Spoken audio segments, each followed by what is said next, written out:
نحمده ونصلي على رسوله الكريم أما بعد أعوذ بالله من الشيطان الرجيم بسم الله الرحمن الرحيم إن الأبرار لفي نعيم وإن الفجار لفي جحيم صدق الله مولانا العظيم۔ میرے محترم دوست اور بھائی اور بزرگ، کل کے بیان میں یہ بات چل رہی تھی کہ گناہوں کی نحوست سے آدمی دنیا میں بھی اللہ تعالیٰ کی رحمت سے برکتوں سے محروم ہو جاتا ہے، اور آخرت میں بھی جو نعمتیں اللہ تعالیٰ نے اپنے نیک بندوں کے لیے تیار کر کے رکھی ہیں ان سے بھی محروم ہو جاتا ہے۔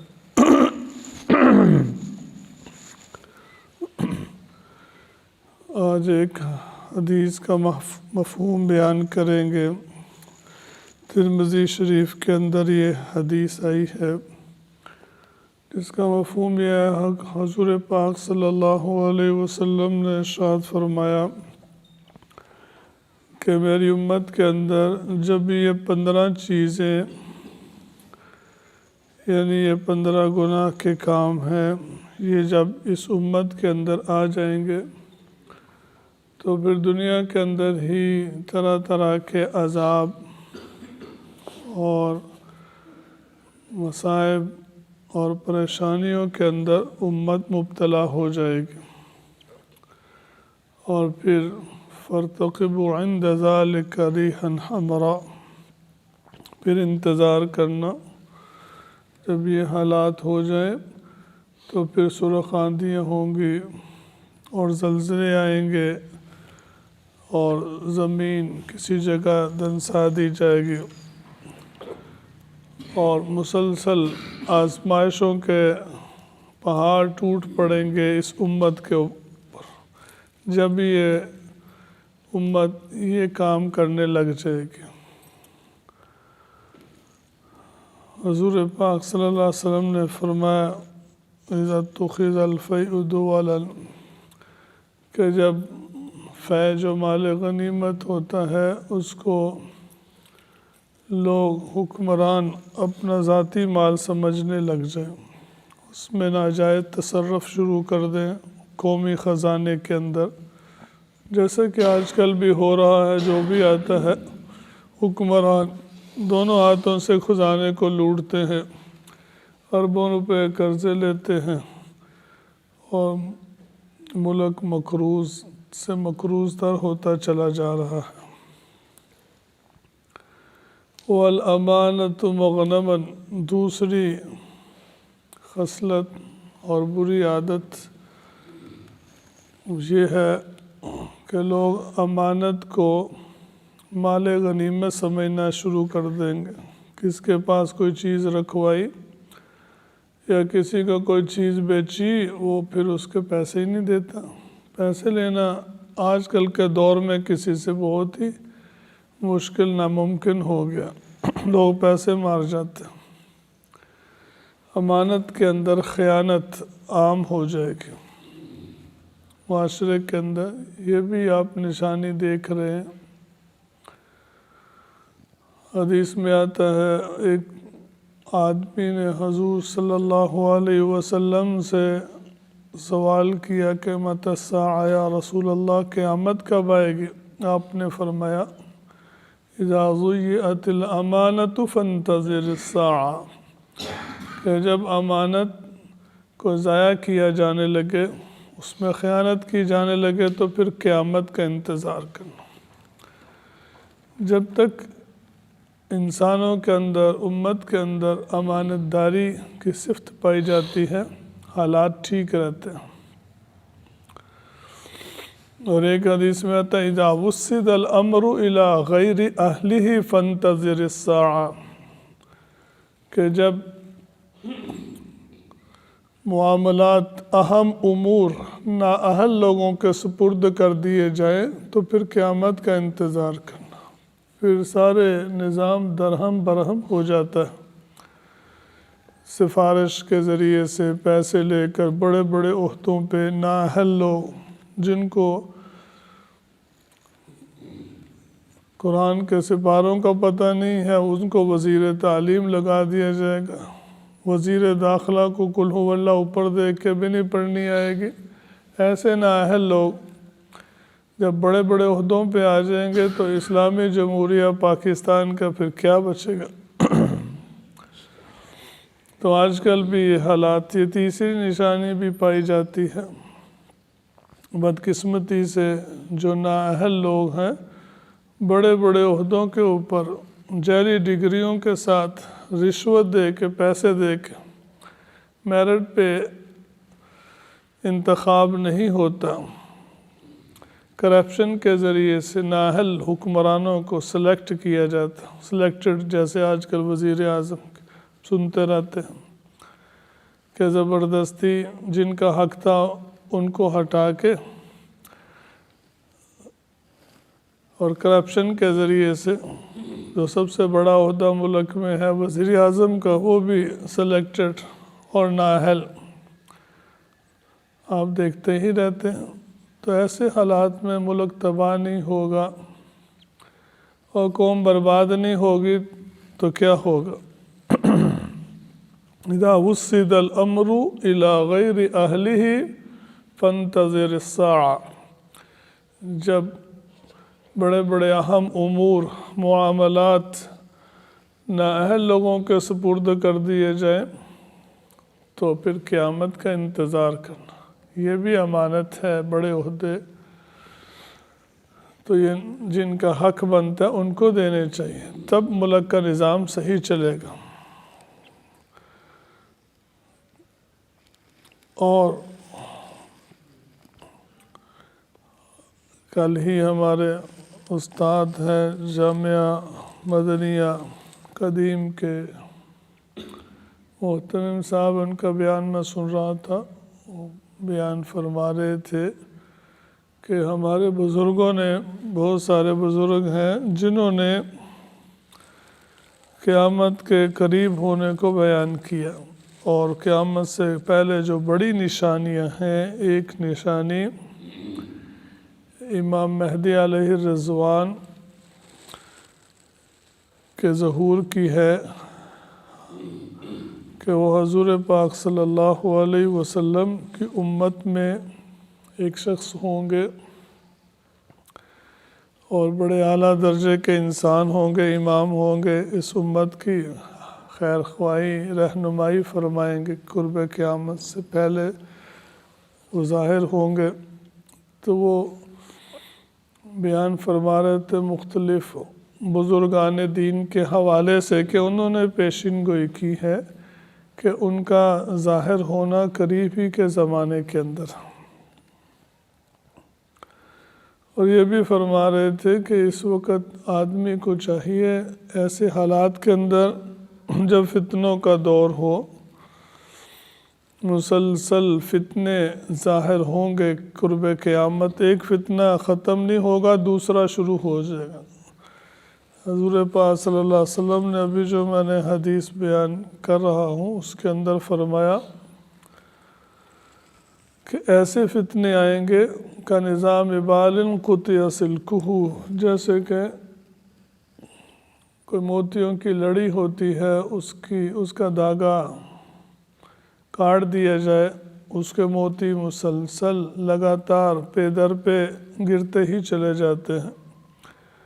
اسی طریقے سے اس امت کے اوپر، دلوں کے اوپر فتنوں کی یلغار ہوگی، مسلسل فتنے، کبھی کوئی کبھی کوئی۔ تو ہمارے جامعہ مدنیہ کے قدیم کے محترم صاحب حضرت مولانا سید رشید میاں صاحب فرما رہے تھے کہ ایسے حالات کے اندر قرب قیامت فتنوں کے دور میں آدمی کو چاہیے کہ زیادہ سے زیادہ توجہ اپنی ذات کے اوپر دے، ادھر ادھر کم توجہ دے، اپنے آپ کو صحیح کرنے کے لیے کہ میں ٹھیک ہو جاؤں، میں ایسا بندہ بن جاؤں کہ اللہ مجھ سے راضی ہو جائے، اپنی اصلاح کی طرف، اپنے نیک اعمال کی طرف پوری توجہ دینی چاہیے۔ ایک کام تو یہ ہے مسلمان کا کے معاشرے کے اندر دیکھے، اپنے بیوی بچوں کی طرف، اپنے ماں باپ کی طرف، اپنے عزیز و اقارب کی طرف، محلے داروں کی طرف، اپنے اہلیان پاکستان کی طرف اور پوری دنیا کے انسانوں کی طرف فکر کرے، کوشش کرے، محنت کرے کہ انسان اللہ کے دین پر آ جائے، جہنم سے بچ جائے، جنت میں جانے والے بن جائے۔ اس کے لیے محنت کرنا، میری جان لگ جائے، مال لگ جائے، میری صلاحیتیں اس پہ لگ جائیں کہ نبی پاک صلی اللہ علیہ وسلم کا لایا ہوا دین پوری دنیا میں غالب ہو جائے، سارے انسانوں تک پہنچ جائے۔ ایک یہ فکر ہے، اور ایک یہ فکر ہے کہ میں صحیح نیک دیندار بندہ بن جاؤں، اللہ کو راضی کر لوں، میری آخرت اچھی ہو جائے۔ تو ایک مسلمان کی بیک وقت دونوں ہی محنتیں اور فکر ہونی چاہیے۔ یہی حضور پاک صلی اللہ علیہ وسلم اور صحابہ کرام کا طریقہ۔ تو حضرت فرما رہے تھے کہ اس زمانے میں جب دیکھے قرب قیامت ہے، فتنوں کا دور ہے، تو زیادہ تر توجہ اپنی اصلاح کے اوپر، اپنی تربیت کے اوپر، اپنے اعمال کے اوپر، کہ میں اللہ کا صحیح بندہ بن جو اللہ کی رضا کو حاصل کر لوں، میری بخشش اور نجات ہو جائے۔ کیونکہ آخرت کا معاملہ بہت ہی سخت ہے۔ جب جہنم لائی جائے گی، وہ چیخ مارے گی، بڑے بڑے نبی اور پیغمبر بھی گھٹنوں کے بل گر جائیں گے اور کہیں گے کہ یا اللہ مجھے معاف کر دے، مجھے اس جہنم سے بچا لے، میں اپنے باپ کا بھی نہیں کہتا۔ ایسا خطرناک ہولناک منظر ہوگا، اس وقت کسی کو کسی کی بھی ہوش نہیں ہوگی۔ یوم یفر المرء عن اخیہ، اپنے بھائی سے بھاگے گا آدمی، وامہ وابیہ، اپنی ماں سے بھاگے گا، اپنے باپ سے بھاگے گا، وصاحبتہ وبنیہ، اپنے بیٹوں سے، اولاد سے، اپنی بیوی بچوں سے بھاگے گا۔ لِكُلِّ امْرِئٍ مِّنْهُمْ يَوْمَئِذٍ شَأْنٌ يُغْنِيهِ، ہر ایک انسان کی اس وقت ایسی حالت ہوگی کہ اس کو دوسروں کی کوئی پرواہ نہیں ہوگی، اس کو اپنی پڑی ہوگی۔ تو اس وقت آنے سے پہلے ہم ایسی تیاری کریں، ایسی زندگی اختیار کریں، ایسے اخلاق اختیار کریں، ایسے اعمال اختیار کریں کہ اللہ تعالیٰ ہماری بخشش فرما دیں، اللہ ہم سے راضی ہو جائیں۔ اس وقت ہمیں آخرت کی فکر میں اللہ تعالیٰ بے خوف اور بے غم کر دیں، تو یہ موقع ہے، ابھی موقع ہے کہ زیادہ توجہ آدمی لوگوں کی بھی فکر کرے، یہ بھی ہمارے دین کا حصہ ہے، لیکن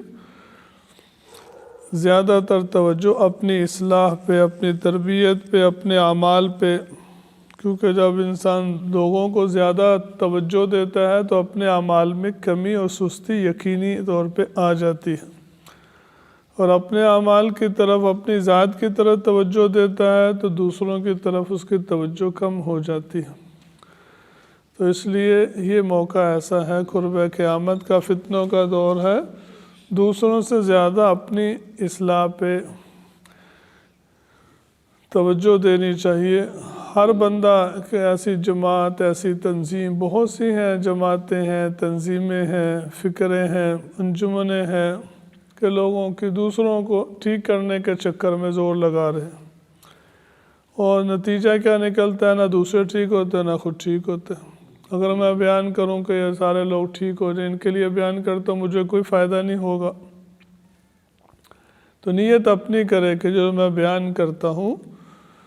یہ میں پڑھتا ہوں، پڑھاتا ہوں، یہ میں اپنی ذات کے لیے کہ اللہ مجھ سے راضی ہو جائے، کسی کو فائدہ ہو نہ ہو، کوئی بیٹھے نہ بیٹھے، یہ میری اپنی ذاتی ضرورت ہے۔ ہر بندہ سوچے کہ یہ جو میں بیان سن رہا ہوں، یہ میری ضرورت ہے، یہ لوگوں کے لیے نہیں ہے، میں نے اس سے اثر لینا ہے، میں نے اس کے اوپر عمل کرنا ہے۔ پوری توجہ اپنے اوپر، عمل کے اوپر، کہ میرا عقیدہ صحیح ہو جائے اور میرے جذبہ صحیح ہو جائے، میرے اخلاق صحیح ہو جائے، میرے معاملات ٹھیک ہو جائیں اور میرے عبادات ٹھیک ہو جائیں، اللہ مجھ سے راضی ہو جائے، پوری توجہ اس پہ اپنے آپ کو بنانے پہ اوپر دینی چاہیے۔ تو آج یہ حدیث میں 15 چیزیں جو آئی ہیں ان میں سے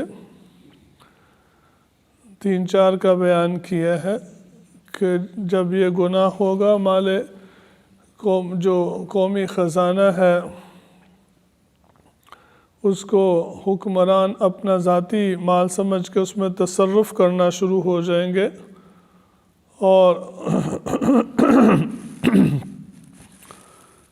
امانت کو مال غنیمت سمجھ کے لوگ اس کو ہڑپ کر جائیں گے۔ اور تیسری چیز وَالزَّكَاةُ مَغْرَمًا، اور زکوٰۃ کو لوگ ایسے سمجھیں گے جیسے کہ ٹیکس ہے، حالانکہ یہ ٹیکس نہیں ہے، یہ ایک اللہ کی اہم ترین عبادت، اللہ کی رضا کا ذریعہ، ایک فریضہ ہے مسلمان کا زکوٰۃ۔ لوگ اس سے بچنے کے لیے کہ میرے اوپر زکوٰۃ نہ آئے، ہیلے بہانے طریقے۔ ایک آدمی کہتا ہے جی کہ یار ابھی قربانی آئی، اب زکوٰۃ پڑ گئی ہے، اب قربانی آ گئی ہے، جیسے کہ میرے اوپر کوئی تاوان، کوئی ٹیکس آ گیا، حالانکہ اللہ نے دیا ہے، اللہ کا مال ہے، شکر کرنا چاہیے۔ زکوٰۃ آ گئی ہے، قربانی پڑ گئی ہے، ناشکری کے ساتھ اس کو بوجھ سمجھے گا، کہ کوشش کرے گا کہ زکوٰۃ سے میں بچوں، ٹیکس کی طرح سے۔ جیسے لوگ ٹیکس چوری کرتے ہیں، وکیلوں کے پاس جاتے ہیں ابھی کیسے اس سے بچنا ہے، تو وکیل ان کو طریقے بتاتے ہیں کہ ایسے تم نے ٹیکس سے بچنا ہے، اس کے پیسے لیتے ہیں بڑے۔ تو لوگ زکوٰۃ کو بھی وَالزَّكَاةُ مَغْرَمًا، زکوٰۃ کو بھی ٹیکس سمجھنے لگ جائیں گے اور اس سے بھی بچنے کی کوشش کریں۔ اکثر کو تو فکر ہی نہیں ہوتی، اور مسئلے بھی معلوم نہیں ہوتے کہ میں نے زکوٰۃ بھی دینی ہے اور اس کے کیا مسائل ہے، کوئی پتہ ہی نہیں، کوئی دلچسپی نہیں، اور اس کو بوجھ سمجھتے ہیں زکوٰۃ کو۔ اور یہ وہی زمانہ ہے کہ آج کل ایسے ہی حالات ہیں۔ اور وَالْأَمَانَةُ مَغْنَمًا، امانت کو مغنم سمجھا جائے گا، مال غنیمت سمجھا جائے گا، اور اس میں خیانت کی جائے گی۔ باقی انشاءاللہ تعالی حدیث کے اندر جو اور اعمال بیان کیے گئے ہیں جو اللہ تعالیٰ کے غصے اور ناراضگی کو دعوت دینے والے ہیں، اللہ کے عذاب کو لانے والے ہیں، انشاءاللہ ان کی تفصیل کل بیان کریں گے، تاکہ ہمیں یہ باتیں یاد رہیں، اور ہم ان بیان کرنے کا مقصد یہ ہے کہ ہم ان چیزوں سے بچیں اور دوسرے لوگوں کو بھی اس سے بچانے کی کوشش کریں، تاکہ اللہ کے عذاب سے، پریشانیوں سے بچیں اور اللہ تعالیٰ کی رضا، اللہ کی رحمتیں اور برکتوں کو حاصل کرنے کی کوشش کریں۔ یہ اعمال آئیں گے تو جو حالات آئیں گے اس کا سب پہ اثر پڑتا ہے، کہ برے حکمران آتے ہیں تو پورے ملک پہ سب پہ اثر پڑتا ہے، جدھر بھی جائیں گے سڑکیں ٹوٹی ہوئی ملیں گی، جدھر بھی جائیں گے تو پورے ملک کے اوپر اس کا اثر پڑتا ہے، مہنگائی آئے گی تو پورے ملک پہ آئے گی۔ تو اس لیے جب اللہ تعالیٰ کے پاس بندوں کے اعمال نیک جائیں گے تو اللہ تعالیٰ کی رحمتیں اور برکتیں آئیں گی، تو پورے ملک کے اندر تمام لوگوں کے اوپر اللہ کی رحمتیں اور برکتیں آئیں گی، اور اس کے لیے محنت کوشش کرنا یہ ہم سب کی ذمہ داری ہے۔ اپنی بھی اصلاح کریں اور دوسروں کو بھی اطلاع کریں اور ان کو اللہ تعالیٰ کے دین کی طرف لانے کی کوشش کریں، تو سب ساتھی کوشش کریں گے نا۔ اللہ تعالیٰ ہم سب کو عمل کی توفیق عطا فرمائے۔ الحمدللہ رب العالمین، والصلاة والسلام علی سید الانبیاء والمرسلین۔ اللہم حبب الینا الایمان وزینہ فی قلوبنا وکرہ الینا الکفر والفسوق والعصیان وجعلنا من الراشدین اللهم إنا نسألك رضاك والجنة ونعوذ بك من غضبك والنار. اللهم اكفنا بحلالك عن حرامك وأغننا بفضلك عمن سواك. ربنا اغفر لنا وللمؤمنين والمؤمنات والمسلمين والمسلمات الأحياء منه والأموات. ربنا لا تجعلنا فتنة للقوم الظالمين ونجنا برحمتك من القوم الكافرين. اللهم إنا نجعلك في نحورهم ونعوذ بك من شرورهم. اللهم وفقنا لما تحب وترضى. اللهم أعنا على ذكرك وشكرك وحسن عبادتك. وصلى الله تعالى على النبي الكريم وعلى آله وأصحابه أجمعين برحمتك يا أرحم الراحمين.